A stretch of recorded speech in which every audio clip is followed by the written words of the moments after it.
안녕하세요. 구매대행 도우미 구대 헬퍼입니다.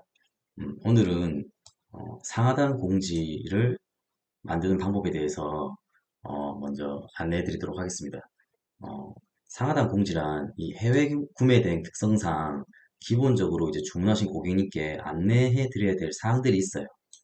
그래서 기본적으로 뭐 배송 소요일 보통 한 2, 3주 걸리니까, 그리고 통관 고유 부호 입력하셔야 된다고 안내드리고, 그다음에 화물 택배로 이제 무거운 상품의 경우 전환 시에 추가 비용이 들 수가 있거든요. 작불로. 그래서 그거 안내드리고, 그다음에 이제 150달러 초과 시에는 관세가 붙을 수 있다. 그다음에 이제 해외 구매 대행 특성상 AS가 불가하다. 그리고 이러한 경우에는 반품이 불가하다. 이런 사유 등이 있는데, 그거를 이제 보통 제가 이제 관자동 프로그램 퍼센트를 이용하고 있는데, 거기서 이제 자동적으로 이제 첨부되어 있는 템플릿을 보시면 대부분 이 템플릿을 쓰세요. 이런 내용의 템플릿을. 이제 해외 배송. 본 상품은 해외 배송 상품입니다. 150달러 이상 구매 시 관부가세가 부과될 수 있습니다. 그리고 이거는 필수 멘트고요. 전기용품 및 생활용품 안전관리법에 따른 안전관리 대상 제품입니다. 그리고 구매 전 반드시 읽어주세요. 개인 통관 고유 부호 안내, 그리고 배송 안내, 7에서 14일 정도 소요, 그리고 화물 택배 기준. 이 기준에서 더 올라가게 되면은 이제 착불로 배송비가 더 부담될 수 있다. 하고 해외 배송 진행 절차. 이걸 보통 상단 공지 요 정도 넣고, 하단 공지는 이제 저희가 이제 저작권 침해할 수 있으니까 이렇게 이제 말씀해 주시면은 삭제 처리하겠습니다. 그리고 반품 교환 정보 이렇게 하고, 세관 통관 안내, 그리고 주문 취소 안내, 예, 그리고 어, 환불 교환 안내, 뭐 고객 문의 없이 주도적인 모든 반품 교환 환불은 받지 않습니다. 그리고 단순 변심 안내 이런 거 있고, 그 다음에 반품 불가 사유 안내 이런 거 있죠. 뭐 택이나 라벨 제거되어 배송된 경우 등등이 있고, 그리고 구매 대행 상품으로 AS 불가합니다. 그리고 뭐 해외 구매 대행 상품 특성상 한국어 설명서는 포함되지 않습니다. 이렇게 기본적으로 대부분 이 템플릿을 사용하시는 분들이 많으실 거예요. 트리 이런 거에 대해서 뭐 이미지는 좀 다를 수 있겠죠. 꾸미는 거에 따라서 대부분 이렇게 사용하시는데, 음, 이제 기존의 상하단 공지들은 이제 저희 셀러의 CS를 최소화하고, 그다음에 이제 분쟁이 생겼을 때 방어용으로 이런 식으로 이제 템플릿을 만들어서 상단 이미지와 하단 이미지를 첨부하는 게 대부분인데요. 음, 초보 셀러의 경우에는 당연히 문제 발생으로 인한 CS를 최소화하기 위해서 이렇게 제가 보여드렸던 템플릿을 기준으로 작성하시는 게 나으실 수도 있어요. 하지만 제가 이제 구매 대행을 계속 해보면서 이제 판매 대비 분쟁으로 이어지는 경우는 아주 미미하고, 그리고 일단은 대부분의 고객님들이 이 상하단 공지를 읽어보질 않아요. 그래서 템플릿에 저희가 뭐 내용이 다 기재되어 있다 이렇게 했다고 해서 수긍하고 저희가 일이 깔끔하게 끝나는 경우가 거의 없어요. 결국에는 고객님들과 뭐 막 싸워서 그냥 그 템플릿에 적혀 있으니까 안 된다는 식으로만 막는 게 현실적으로 좀 어렵다는 거죠. 그래서 제가 또 다르게 이제 상세 페이지를 제안 드리는 거는, 기본적으로 안내해야 되는 풀수 문구가 아니고, 이제 최대한 구매 결정하는데 구매를 하게끔 도움을 줄 수 있는데 내용을 집중하는 거죠. 제가 오늘 이제 출근하면서 집 주변에 있는 이제 핸드폰 가게 앞에 있는 걸 찍은 건데, 음, 시원하게 최저가로, 그다음에 남양주 구리 휴대폰 1등 매장, 박리담에 저렴한 집 특가 판매, 타 지역에서 오는 곳. 이거 보시면은 어떤 생각이 드시나요? 뭐 흔하죠, 이렇게 적은 거. 진짜 1등 매장일 수도 있고 아닐 수도 있고, 최저가일 수도 있고 아닐 수도 있고, 타 지역에서 오는 곳, 서울에서 막 구리까지 오는지, 뭐 일산에서 여기까지 오는지 맞을 수도 있고 아닐 수도 있어요. 근데 저희가 이거를 적은 걸 보면서 어떻게 생각해야 되냐면은, 중요한 건 이제 매장 앞에 막 박스 개봉 시 환불 불가합니다. 뭐 AS는 1년만 가능하고 유상입니다. 어떤 경우는 지원이 불가합니다. 이런 내용 써둔 것보다는 판매량이 거의 무조건 많이 나오겠죠. 이렇게 하는 게. 이게 모든 사람이 이거 그대로 믿지는 않을 거예요. 이걸로 막 이제 뭐 경찰서에 신고하고 이런 일도 없을 거고. 그래서 저희도 이런 식으로 조금 사고를 전환해서 상세 페이지를 만들어 보자는 거죠. 일단 저희가 국내 위탁이나 구매 대행의 경우에는 사입 제조 제외하고는 상품을 사용해보고 뭐 보고 판매하는 것이 아닙니다. 그렇기 때문에 이 상품이 좋은지 안 좋은지를 모르는 게 팩트예요. 그렇다면은 고객님이 전화 와서 이 상품 진짜 괜찮아요? 성능 괜찮아요? 라고 질문했을 때 어떻게 답을 하시겠습니까? 솔직하게 말하면 이거겠죠. 저희는 구매 대행이고 심부름 방식으로 서비스를 해주는 업이기 때문에 제품에 대해서는 잘 모릅니다. 뭐 알아봐는 드리겠습니다. 이게 팩트죠, 사실은. 하지만은 이 제품이 해외에서 정말 잘 나가는 제품이니까 믿고 구매하셔도 됩니다.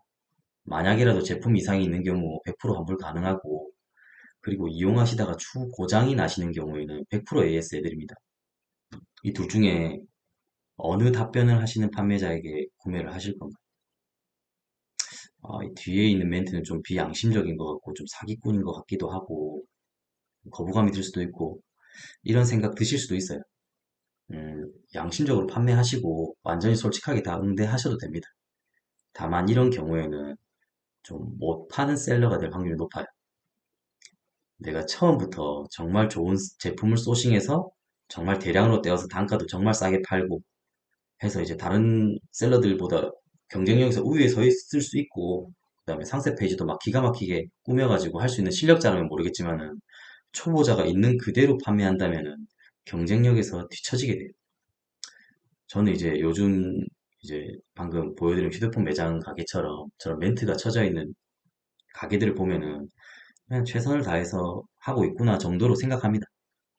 제가 지나가다가 이제 뭐 수원에서 가장 맛있는 갈비집이라고 적혀 있다고 해서 저 사기꾼 뭐 먹어보고 맛없으면은 보자 이런 생각을 하고 들어가서 실제로 맛없으면 막 욕하고 경찰에 신고해야지 이렇게 하는 거는 이렇게 하는 것보다는 이제 내가 저 멘트를 보고 이제 이 음식을 먹는데 결정을 하게 됐으니까 나도 저런 식으로 해봐야지 라고 생각을 하는 겁니다. 저희는 이제 소비하는 소비자만이 아니잖아요. 판매도 하고 있는 판매자의 길로 들어섰기 때문에 판매자의 입장에서 모든 걸 바라보고 생각을 해보는 게 습관화가 돼야 됩니다.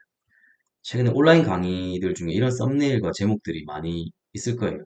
수강 후 월 수익 300만 원 못 낼 시 전액 환불. 이걸 보고 또 어떤 생각을 하셨어요? 진짜 환불을 해줄까요? 아마 아닐 겁니다. 저희가 이 정도로 받아들이시면 되는 거예요. 저 정도로 자신감이 있구나 하고 판단하는 정도에서 그쳐야 되는 거죠. 여러분이 만약에 수산시장에서 횟집을 한다고 가정할게요. 여러 횟집들이 모여있는 수산시장에서 막 마케팅을 배운 횟집, 뭐잘 파는 횟집들은 바로 네이버 마켓플레이스에 위치 등록하고 가게 등록하고 리뷰 작업하겠죠. 블로그 체험단 모집해서 리뷰 쌓고 그리고 이제 막 가게 앞에다가 구매 결정에 더 도움이 되는 문구를 넣는 간판을 널거나 현수막을 걸거나 또 지나가는 사람들을 붙잡고 저희 가게가 진짜 뭐 맛있고 싸요 하면서 호객 행위도 추가적으로 할 수 있을 겁니다. 음식이건 상품이건 좋거나 맛있어야만 하는 것이 정답은 아니에요. 물론 음식은 맛있어야 하니까 맛있게 하는데 최선을 다해야겠죠. 이제 경험해 보셨을지 모르겠지만은 맛집이라고 블로그 검색해서 가보면은 막상 이게 진짜 맛집이 맞나? 이게 진짜 맛있는 건가? 라고 갸우뚱하신 적이 많으실 겁니다. 리뷰가 하도 맛있다고 많이 적혀 있으니까 대부분 사람들은 이게 맛있는가 보다 하고 넘어가는 거죠. 정말 맛있는 집보다 잘 파는 집이 성공할 확률이 높습니다. 물론 맛만 가지고 할 수도 있겠죠. 이연복 셰프처럼 뭐 요리 잘하고 네, 백종원처럼 이제 백종원님처럼 레시피 잘 만들고 이제 상업화 잘 하면은 되겠죠. 하지만 그거는 어려운 길이잖아요. 어려운 길. 아무나 할 수 있는 길은 아니니까. 물론 열심히 하면 갈 수는 있겠지만 너무 오래 걸리겠죠. 그때까지 돈 벌리기가 저희가 벌면서 가야 되는데 그 길만 고집한다면은 그 가는 길이 너무 어려울 거예요.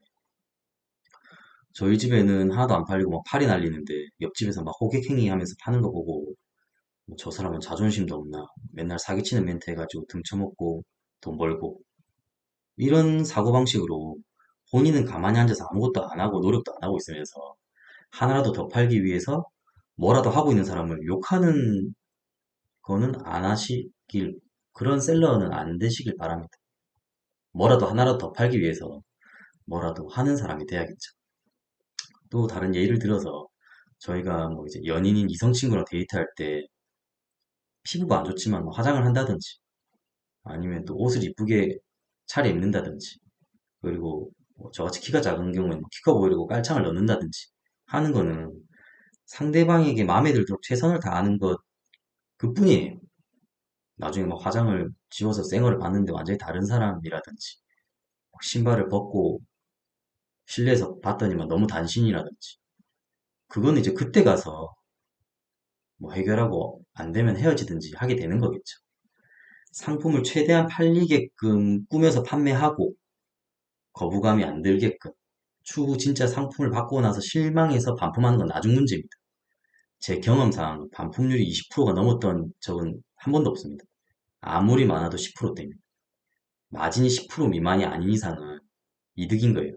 일단은 판매가 최대한 이뤄지게끔 하는 것이 매출을 극대화하는 것입니다.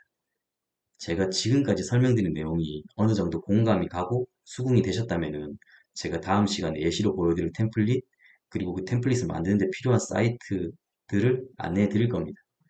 그리고 뭐 전혀 와닿지 않고 수긍하지 못하는 분들도 충분히 계실 거예요. 이해합니다. 예, 충분히 계실 수 있죠. 충분히 계실 거고. 크게 문제가 되진 않습니다. 그리고 기존의 해외 구매 등에 필요한 안내 문구들을 토대로 제가 아까 보여드린 요 문구들을 토대로 그런 분들을 만드시면 돼요. 전혀 문제될 건 없습니다. 예, 이렇게 요거를 상단부터 해가지고 해서 만드시면 되는 거죠. 뭐 그렇게 본인의 스타일에 따라서 해보시면 되는 거니까 일단 제가 조금 상세 페이지 템플릿을 소개해드리고 만드는 방법을 안내해드리기 앞서서 조금은 왜 이런 방식을 한번 시도해보는지 이해시켜드릴 필요가 있어서 이렇게 안내를 드려봤습니다. 음, 이번 강의는 여기까지 하고 다음 시간에 강의 템플릿을 소개해드리고 만드는 방법에 대해서 안내해드리겠습니다. 감사합니다.